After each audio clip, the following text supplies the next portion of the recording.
Hello friends, आप सभी का मेरे चैनल पर बहुत बहुत स्वागत है। पिछले लेक्चर में हम लोग पारिस्थितिकी तंत्र पढ़े थे, जिसमें हमने स्थलीय परितंत्र को पढ़ा था। आज हम पढ़ेंगे जलीय परितंत्र। जलीय परितंत्र को पढ़ने के लिए हम 3 पार्ट में डिवाइड करते हैं: अलवणीय, लवणीय और संक्रमणशील। अलवणीय जल होता है जिसको हम पीने में यूज़ करते हैं और अपने कार्यों में यूज़ करते हैं। स्वच्छ जलीय परितंत्र इसको कहा जाता है। इसमें 2 भाग होते हैं: रुका हुआ जल, बहता हुआ जल। रुका हुआ जल जैसे तालाब और झीलों का पानी होता है, वो एक जगह स्थिर होता है, और बहता हुआ जल जो होता है झरने और नदियाँ।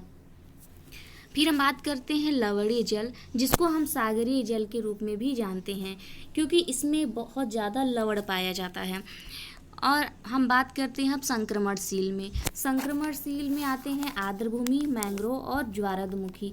इसमें हम 2 टर्म को पढ़ेंगे: इकोटोन और एज इफेक्ट। इकोटोन होता है संक्रमिका तथा कोर प्रभाव। इसमें हम कहते हैं 2 या उससे अधिक जो विविध समुदायों के मध्य संक्रमण क्षेत्र को इकोटोन कहते हैं, जैसे घास स्थल तथा वन का क्षेत्र हो गया।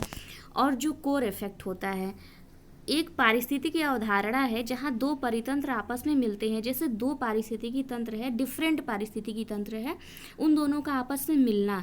जैसे हो गया नदी तट के किनारे घास का मैदान, या तो जहाँ पर्वत व घाटी मिलते हैं, जंगलों का अंतिम बिंदु जहाँ से वो नदियों से मिलते हैं, और जहाँ पे एस्चुरी समुद्र से मिलती हैं, मतलब नदियाँ समुद्र से मिलती हैं।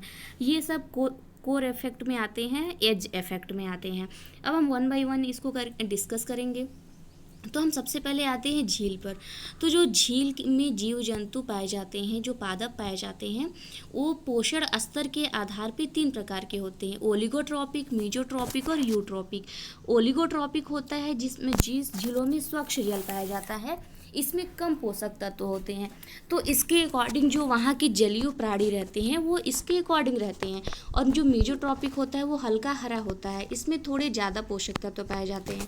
यूट्रॉपिक ये पूरी तरह गंदा रहता है, जिसका कलर पूरा हरा होता है, इसमें सबसे ज़्यादा पोषण पाया जाता है, पोषक तत्व पाए जाते हैं। हमने पढ़ा था अभी एक लेक्चर में कि जो यूट्रोफिकेशन क्या होता है। तो यूट्रोफिकेशन में क्या होता है, जो तालाब या झील का पानी होता है वो पूरी तरह गंदा हो जाता है, जिससे जो ऊपर की लेयर होती है उसमें शैवाल ऊपर की लेयर पे तैरने लगते हैं, पादप जो होते हैं वो इकट्ठा हो जाते हैं, और इसका पानी बहुत ज़्यादा गंदा होता है, जिससे इसका जो पूरा कलर होता है वो हरा कलर होता है। तो इसके जो जीव जंतु होते हैं, पादप होते हैं, ये कुछ अलग रहते हैं, ये उस परिस्थिति में अपने आप को ढाल लेते हैं। अब हम आगे बात करेंगे सागरीय परितंत्र। जो सागरीय परितंत्र होता है वो 3 तरह का होता है, जैसे खुला समुद्र हो गया, बैरियर द्वीप हो गया और प्रवाल भित्ति हो गया। तो जो खुला समुद्र है वो हम बात करेंगे कि सागर तल या तो जो तली होती है और सागर के बीच का जो भाग होता है उसमें किस तरह के जीव जंतु निवास करते हैं। तो सागर तल से लेकर सागर तली का जलीय भाग शामिल होता है खुले समुद्र में। इसके 2 भाग होते हैं: प्रकाशित बायोम, जिसकी गहराई होती है 200 मीटर से कम होती है, और अप्रकाशित बायोम, जिसकी गहराई 200 मीटर से अधिक होती है। हमें पता है कि जो समुद्र होता है, समुद्र में 200 मीटर की गहराई तक प्रकाश की किरणें पहुंचती हैं, और उसके नीचे की गहराई तक प्रकाश की किरणें नहीं पहुंचती है, इसीलिए हम उसको अप्रकाशित बायोम कहते हैं। तो जो वनस्पति पाई जाती है उसे हम कहते हैं फाइटोप्लैंक्टन। इसमें जो उत्पादक होते हैं वो शैवाल होते हैं। अब जंतु जो पाई जाती है, जू प्लैंक्टन कहते हैं, जो सागरीय तल के ऊपर तैरने वाले पादप या प्राणी हैं। इसमें हमने इस डायग्राम में हम देखते हैं कि जो जू प्लैंक्टन है वो ऊपर हैं, ये जो है इस पे जो तैरते रहते हैं इसे जू प्लैंक्टन कहते हैं, जो समुद्र तल पे तैरते रहते हैं। फिर हम बात करते हैं नेक्टन का। सागरीय जल की विभिन्न गहराइयों में तैरने वाले जीव होते हैं, तल से लेकर तली तक, यहाँ से लेकर यहाँ तक जितने भी जीव जंतु पाए जाते हैं वो नेक्टन में आते हैं, जैसे डॉल्फिन हो गया, वेल हो गया, शार्क हो गया। फिर हम बात करते हैं बेंथस की। तो सागर तली में रहने वाले जीव, जो तली में जो जीव रहते हैं तल पे सागर के, वो बेंथस होते हैं, जैसे झींगा हो गया, ऑक्टोपस हो गया, स्टारफिश हो गया। अब हम आते हैं बैरियर द्वीप। बैरियर का ही मतलब क्या हो गया, बाधा द्वीप। तटों पर स्थित एक प्रकार के द्वीप होते हैं जो बहुत चपटे या ढेरों के रूप में जमा रेत के बने होते हैं। तो इसको हम किस तरह समझेंगे, जैसे यहाँ पे सागर लिखा है, तो जो सागर क्या होते हैं, जैसे रेत और ढेर मिट्टी के कण जो लाते हैं। अब रेत क्या होता है, वो एक जगह पे गाद बनकर इकट्ठा होता रहता है। जब वो इकट्ठा हो जाता है तो वो आइलैंड द्वीप बनाते हैं। और जब ये द्वीप बना लेते हैं तो जो सागरों का पानी है वो हल्का हल्का करके वहाँ से ट्रांसफ़र होता रहता है। हम देख रहे हैं ना, जो ये आइलैंड बना हुआ है, ये जो आइलैंड है इसके यहाँ से जगह है, यहाँ से जगह है, तो यहाँ से सागरों का पानी जा रहा है, धीरे धीरे यहाँ से पानी जाता है, तो ये एक लैगून का निर्माण करते हैं। तो ये जो क्षेत्र होता है ये मछली पालन के लिए बहुत ही ज़्यादा उपयोगी होता है। यहाँ पे मछली पालन बहुत होता है, इस वजह से इसे बैरियर द्वीप कहा जाता है, क्योंकि ये बाधा है लैगून और समुद्र के पानी के बहाव में।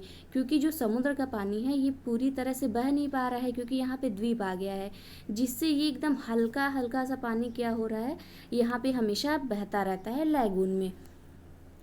अब हम पढ़ेंगे प्रवाल भित्ति। तो समुद्र के भीतर स्थित चट्टान है जो प्रवालों द्वारा छोड़े गए कैल्शियम कार्बोनेट से निर्मित होती है।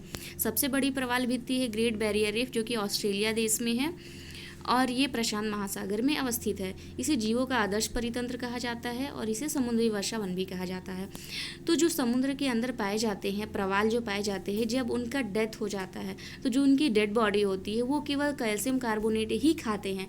तो कैल्शियम कार्बोनेट खाते हैं, तो जब उनकी डेथ हो जाती है, जो उनकी डेड बॉडी होती है उसमें केवल कैल्शियम कार्बोनेट ही पाए जाते हैं। तो उससे क्या होता है, धीरे धीरे जब प्रवाल मरते जाते हैं तो कैल्शियम कार्बोनेट छोड़ते हैं, तो जिससे एक चट्टान का निर्माण हो जाता है, जिसे प्रवाल भित्ति कहते हैं।